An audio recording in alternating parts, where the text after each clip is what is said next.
Delighted to be here and to talk to you about a subject dear to my heart, which is beauty. I do the philosophy of art, aesthetics, actually for a living. I try to figure out intellectually, philosophically, psychologically, what the experience of beauty is, what sensibly can be said about it, and how people go off the rails in trying to understand it. Now, this is an extremely complicated subject, in part because the things that we call beautiful are so different. I mean, just think of the sheer variety.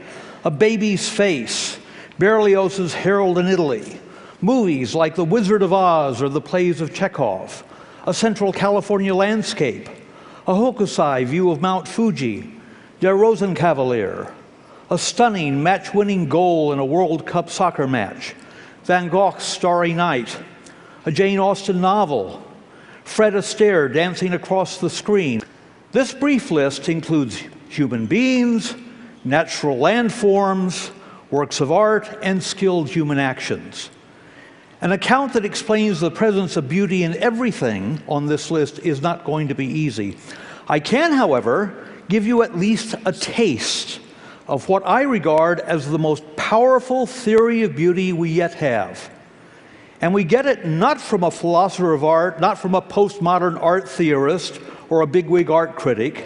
No, this theory comes from an expert on barnacles and worms and pigeon breeding. And you know who I mean, Charles Darwin.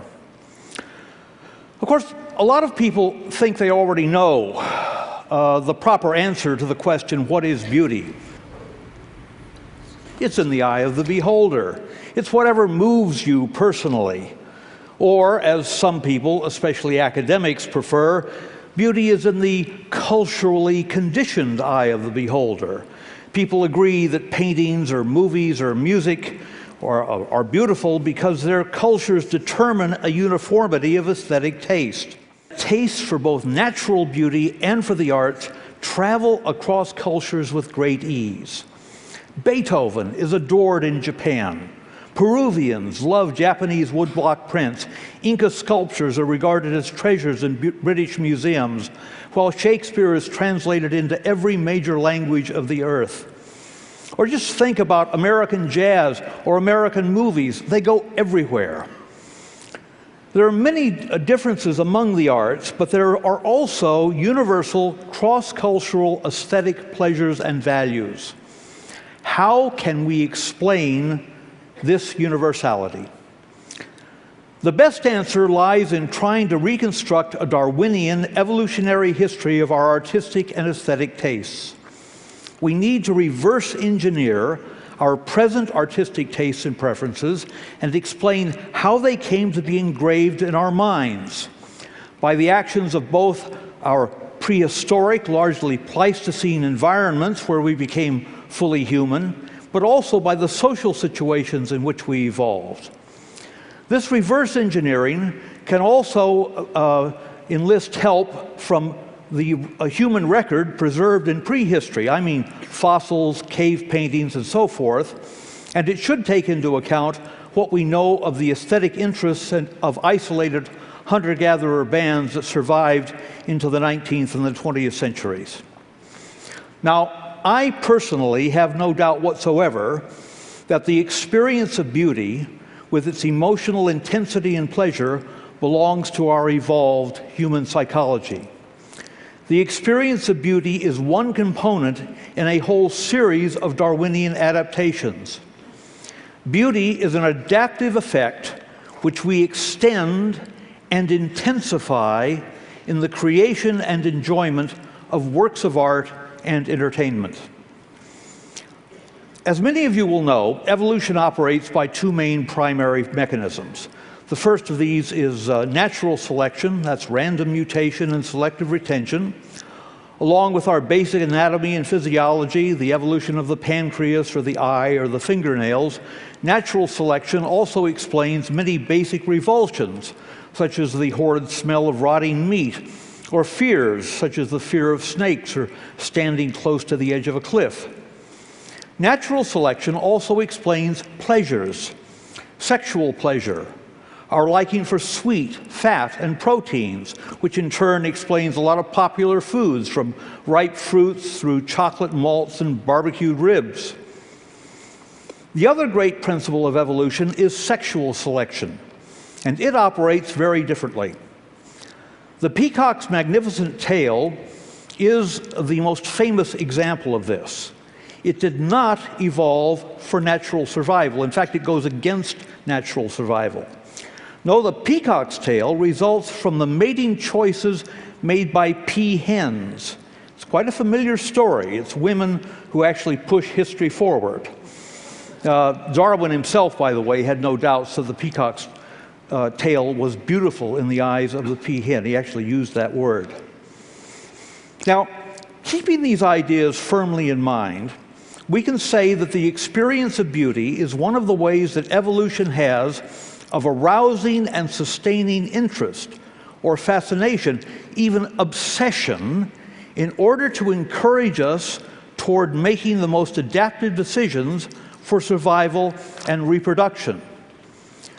Beauty is nature's way of acting at a distance, so to speak. I mean, you can't expect to eat an adaptively beneficial landscape, and would hardly do to eat your baby or your lover.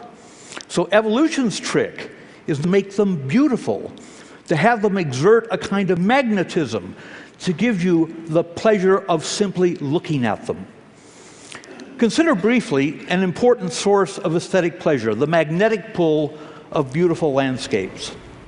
People in very different cultures all over the world tend to like a particular kind of landscape, a landscape that just happens to be similar to the Pleistocene savannas where we evolved. This landscape shows up today on calendars, on postcards, in the design of golf courses and public parks, and in gold-framed pictures that hang in living rooms from New York to New Zealand.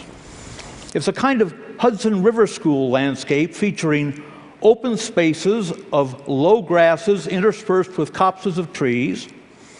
The trees, by the way, are often preferred if they fork near the ground. That is to say, if they're trees you could scramble up if you were in a tight fix.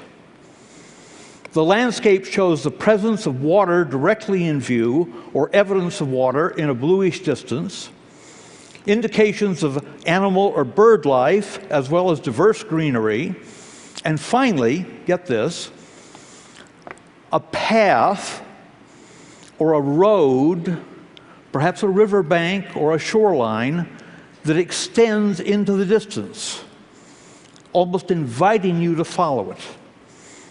This landscape type is regarded as beautiful even by people in countries that don't have it. The ideal savanna landscape is one of the clearest examples where human beings everywhere find beauty in similar visual experience. But, someone might argue, that's natural beauty. How about artistic beauty? Isn't that exhaustively cultural? No, I don't think it is. And once again, I'd like to look back to prehistory to say something about it. It is widely assumed that the earliest human artworks are the stupendously skillful cave paintings that we all know from Lascaux and Chauvet. Chauvet caves are about 32,000 years old, along with a few small realistic sculptures of women and animals from the same period. But artistic and decorative skills are actually much older than that. Beautiful shell necklaces that look like something you'd see at an arts and crafts fair, as well as ochre body paint, have been found from around 100,000 years ago. But the most intriguing prehistoric artifacts are older even than this. I have in mind the so-called Acheulean hand axes. The oldest stone tools are choppers from the Olduvai Gorge in East Africa. They go back about 2.5 million years. These crude tools were around for thousands of centuries until around 1.4 million years ago, when Homo erectus started shaping single thin stone blades, sometimes rounded ovals, but often in what to our eyes, an arresting, symmetrical, pointed leaf or teardrop form.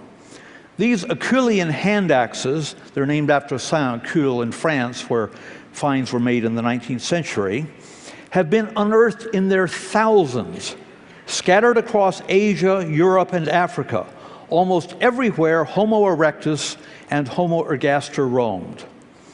Now, the sheer numbers of these hand axes shows that they can't have been made for butchering animals. And the plot really thickens when you realize that unlike other Pleistocene tools, the hand axes often exhibit no evidence of wear on their delicate blade edges. And some, in any event, are too big to use for butchery. Their symmetry, their attractive materials, and above all, their meticulous workmanship are simply quite beautiful to our eyes, even today. So, what were these ancient, they're ancient, they're foreign, but they're at the same time somehow familiar. What were these artifacts for? The best available answer is that they were literally the earliest known works of art. Practical tools transformed into captivating aesthetic objects, contemplated both for their elegant shape and their virtuoso craftsmanship. Hand axes mark an evolutionary advance in human history, tools fashioned to function as what Darwinians call fitness signals. That is to say, displays that are performances like the peacock's tail, except that unlike hair and feathers, the hand axes are consciously, cleverly crafted. Competently made hand axes indicated desirable personal qualities: intelligence, fine motor control, planning ability, conscientiousness, and sometimes access to rare materials. Over tens of thousands of generations, such skills increased the status of those who displayed them and gained a reproductive advantage over the less capable. You know, it's an old line, but it has been shown to work. Why don't you come up to my cave so I can show you my hand axes? Except, of course, what's interesting about this is that we can't be sure how that idea was conveyed, because the Homo erectus that made these objects did not have language. It's hard to grasp, but it's an incredible fact. This object was made by a hominid ancestor, Homo erectus or Homo ergaster, between 50 and 100,000 years before language.